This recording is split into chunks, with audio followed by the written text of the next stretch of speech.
Great is thy faithfulness, O God, my Father.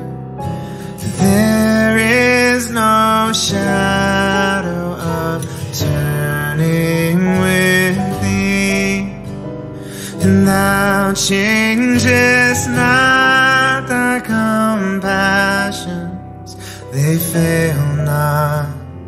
As thou hast been, thou forever wilt be. And great is thy faithfulness, great is thy faithfulness. Morning by morning, new mercies I see, and all I have needed thy hand hath provided. And great is thy faithfulness, Lord, unto me.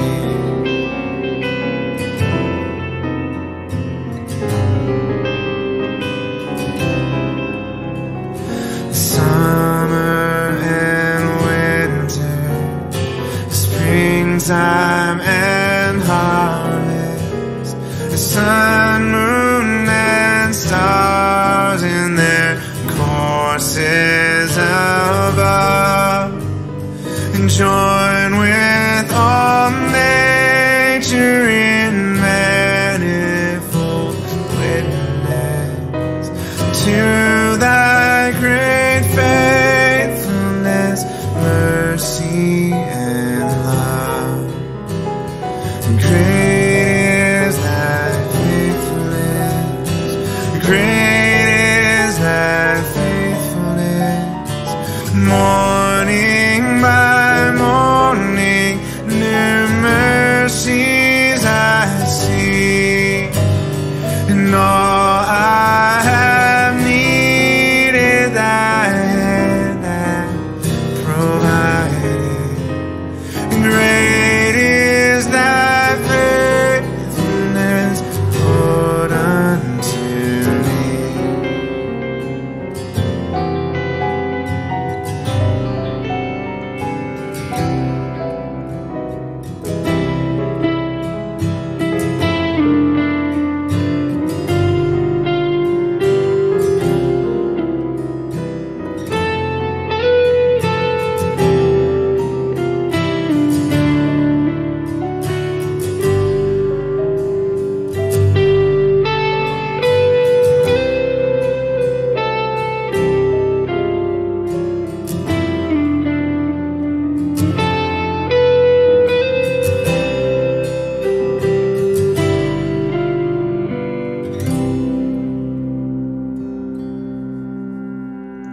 Pardon for sin and a peace that endureth, thine own dear presence to cheer and to guide, strength for today and bright hope for tomorrow, blessings all mine with 10,000 beside. And great is thy faithfulness, great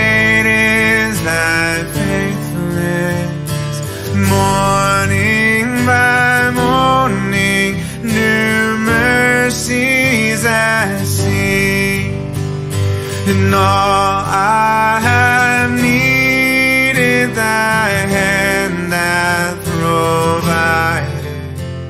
Great is thy faithfulness, great is thy faithfulness, great is thy faithfulness, Lord, unto me.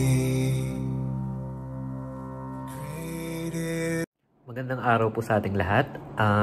So, same lang po tulad lagi. Simulan po natin ang araw na ito na nagninilay-nilay at nagpapasalamat sa kabutihan ng Panginoon. Basahin po natin ang teksto galing sa Genesis chapter 21.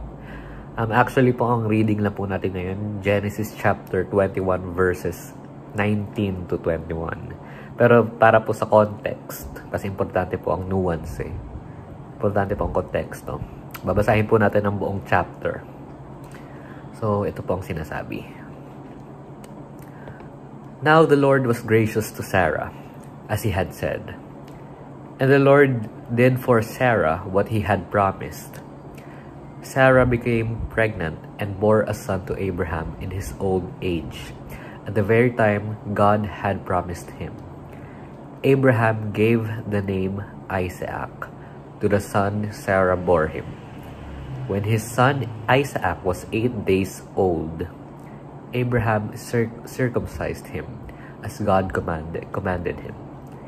Abraham was 100 years old when his son Isaac was born to him. Sarah said, God has brought me laughter, and everyone who hears about this will laugh with me. And she added, who would have said to Abraham that Sarah would nurse children? Yet I have borne him a son in his old age. The child grew and was weaned. And on the day Isaac was weaned, Abraham held a great feast. But Sarah saw that the son whom Hagar the Egyptian had borne to Abraham was mocking. And she said to Abraham, get rid of that slave woman and her son, for that woman's son will never share in the inheritance with my son Isaac. The matter distressed Abraham greatly, because it concerned his son. But God said to him, do not be distressed about the boy and your slave woman, and listen to whatever Sarah tells you. But it is through Isaac that your offspring will be reckoned, and will make the son of the slave into a nation also, because he is your offspring. Early the next morning, Abraham took some food and a skin of water and gave them to Hagar. He set them on her shoulders and then sent her off with the boy. She went on her way and wandered in the desert of Beersheba. When the water in the skin was gone, she put the boy under one of the bushes. Then she went off and sat down about a bowshot away, for she thought, I cannot watch the boy die. And as she sat there, she began to sob. God heard the boy crying, and the angel of God called to Hagar from heaven and said to her, what is the matter, Hagar? Do not be afraid. God has heard the boy crying as he lies there. Lift the boy up and take him by the hand, for I will make him into a great nation. Then God opened her eyes, and she saw a well of water. So she went and filled the skin with water and gave the boy a drink. God was with the boy as he grew up. He lived in the desert and became an archer. While he was living in the desert of Paran, his mother got a wife for him from Egypt. Pinagpala po tayo sa pagkakabasa ng salita ng Diyos. Mali po pala ako. Hindi po pala buong chapter ang binasa natin. Verses 1 to 21. So, ayun po. So, ngayon, ano po ba yung point nung emphasis, yung 19 to 21? Babasahin ko po ulit. Sabi, and God opened her eyes, and she saw a well of water, and she went and filled the bottle with water and gave the lad drink. And God was with the lad, and he grew and dwelt in the wilderness, and became an archer. And he dwelt in the wilderness of Paran, and his mother took him a wife out of the land of Egypt. So, ano po yung sabihin nun? Simpleng bagay po. God's provision. Kaloob ng Diyos. Diba nga po napakagasgas na ng sinasabi natin na God will provide. Paulit-ulit po tayo dyan, diba? Pero totoo naman po kasi, hindi po ba? At hindi po kailangang eksakto yung provision. Ngayon, ano po yung sabihin nun na eksakto? Halimbawa lang po. Si Didit. Wala pong maisip na pangalan. Si Didit. Kailangan niya, kunyari, ng pera para mapondohan yung pag-aaral ng anak niya. Wala siyang trabaho ng time na yon. Tapos may dumating na opportunity na trabaho. So, gets po ba yun? Hindi po kailangan pera agad yung dumating. Yung trabaho yung naging provision. Trabaho yung naging kaloob. Hindi po kailangan eksakto. Diba? Kasi napakalawak po nung salitang kaloob eh. Pag sabi po kaloob, yun at yun agad. So, yung mga tulay po, para makamit natin yung mga gusto nating makamit, para makuha natin yung mga kailangan natin makuha, kaloob po yun ng Diyos. Hindi man po eksaktong yung gusto natin agad ng ibigay, pero tulay o instrumento. Seemingly po kasi, sabihin, tingin natin maliit na bagay po yun na wala lang, parang ganun lang. Pero sa totoo lang po, dapat po yun ipagpasalamat. Dahil madalas po yung mga tingin natin na maliliit lang na bagay, sa totoo lang po, kung wala yung mga maliliit na bagay na yun, tanggalin nyo po yun sa mapa ng buhay natin. Ibang-iba. Napaka-drastic po ng change na mangyayari sa buhay natin. Ito po, kwento ko lang po ito ha.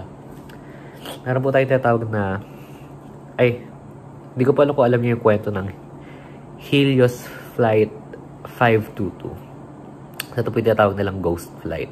Bakit ghost flight? Kasi, nasa ere po yung aeroplano. Lumilipad sa ere yung aeroplano. Pero lahat ng sakay, passengers, crew, piloto, patay. Bakit po namatay? So, ito po yung background. Yung flight po, bago yung Helios Flight 522 na yun, yung previous flight, meron silang nareklamo about may tumutunog ata or something. Kasi may problema na na-report nila sa engineers. So ngayon, nag-check up po itong mga engineers. Chinek nila kung ano yung problema. Ngayon, sa aeroplano po kasi meron silang tinatawag na air pressurizer. So, pinapressurize po yung air pag nasa air na kasi para po mag-circulate yung oxygen. So, para po makahinga yung mga tao. Ngayon, para po ma-check nung engineer kung ano yung problema, kailangan niya iset yung pressurizer to manual. From automatic to manual. Pag automatic po kasi paglipad nun ng aeroplano agad, automatic mag-pressurize na agad yung cabin. Minanual niya. Isang switch lang po yun nakalimutan niya ibalik to auto bago sila lumipad. So, nangyari po, nawalan po ng oxygen yung mga tao sa loob ng aeroplano. So, pagka konting, hindi pa po sila sobrang taas nun pero nag-alarm na agad yung aeroplano, nagtataka sila kung bakit, nagbagsakan yung oxygen masks. Yun pala po, nawawala na sila ng oxygen, di na sila makahinga. So, lumilipad po yung aeroplano sa ere, pero eventually, lahat po sila namatay na, including yung pilot. So, wala na pong nagkocontrol ng aeroplano. So, anyway, ano po ba yung point nito? So, gusto ko lang po sabihin na yung maliit na bagay na yun, yung switch na yun, napakaliit lang. Ewan ko gaano kalaki yun. Basta, anyway, ang point ko, isang maliit na bagay lang yun na hindi nagawa. Pero napaka-drastic ng change na nangyari. So, kaya yung mga bagay po yung mga maliliit na bagay, na akala po natin wala lang. Ipagpasalamat po natin. Kasi baka kung wala po yun, baka wala na rin tayo dito. Baka wala na po tayo sa kinakatayuan natin ngayon. So, magpasalamat po tayo na paulit-ulit sa Panginoon. Salamat po sa, katulad po ng sinabi ko kanina, pagising natin sa umaga. Mga ganong simpleng bagay po. Ipagpasalamat po natin. Dahil malaking bagay na po yun na hindi lang po natin nare-realize. To God be the glory. So, tayo po yung manalangin. Panginoon, pinupuri po namin kayo muli dahil po sa inyong kadakilaan at kabutihan. Maraming salamat po, Panginoon, sa lahat po ng mga biyaya at kaloob po ninyo sa amin. Salamat po sa pagising sa amin tuwing umaga, sa lakas po, sa wisdom, sa abilities, at sa mga talent po, Panginoon. Maraming salamat po. Patawarin niyo po kami, Panginoon, kung madalas po, napakarami po naming bagay na nakakaligtaang ipagpasalamat. Bigyan niyo po kami ng understanding at malawak na kaisipan para po ma-comprehend namin kung gaano po kayo kabuti sa amin, Panginoon. Bigyan niyo rin po kami ng will to serve, ng yung abilities po namin, mga talents namin ay gamitin namin. Bigyan niyo po kami ng gift of stewardship, Panginoon, para po maging tulay po kami o instrumento para po sa inyong kabutihan din at kapayapaan. Patuloy niyo po kaming gabayan, Panginoon, ngayon, bukas at magpakailanman. Amen.